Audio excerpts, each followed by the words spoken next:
Welcome to the Entrepreneurs Forum event. We're going to talk about building a customer-centric business. And what we want to look at today is what does that actually mean for you and for your business.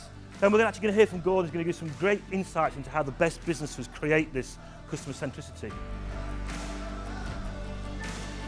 So I'm going to share with you some of the things that I learned on the journey and also some of my experience of working with lots of organisations, helping them to transform themselves from being good to great and great to being the best. There's three things that we've got to get right if we're going to differentiate ourselves in this space. One is the people bit. Right skills, right knowledge, right attitude at every level. Next bit is the marketing, the way that we communicate to and from our customers. And the last bit is the process and systems. Without exception, I've asked this question of thousands and thousands of business leaders and people in business. It always comes back to that. People is the hardest one to get right.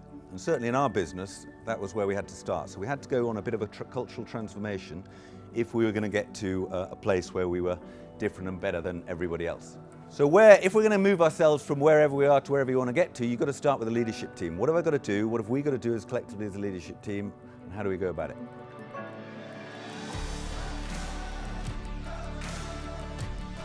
I've come along to the event today because customer service is a big part of what is important to us. We've got some really useful points from the event, lots of strategy, consideration of the staff and how their experience of our business can affect how our business runs.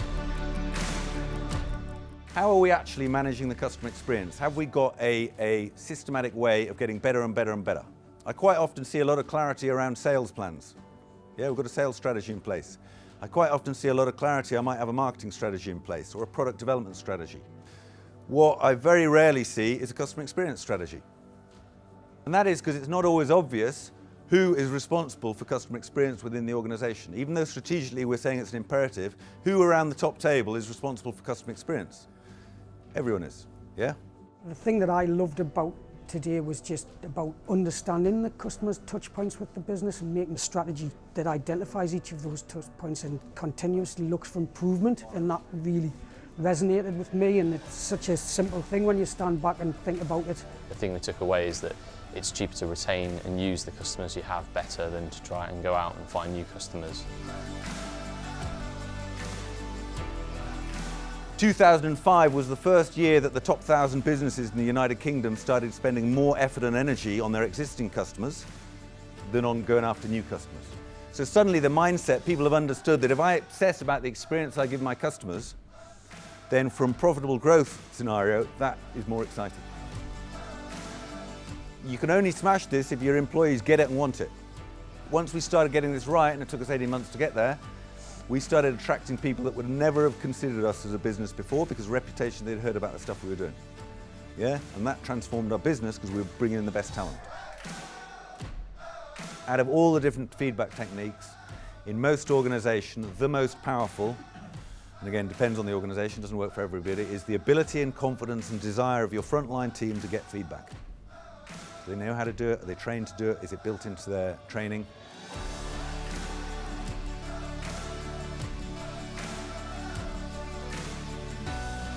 The themes that I was taking from it was the importance of taking feedback and trying to understand really the customer's experience rather than just cracking on with the job. It was a really good event. It was our first event, but it was brilliant, yeah. The insight and the knowledge that I got from both speakers has really given me some motivation to go back to my business and start to look at how we can really excite our customers.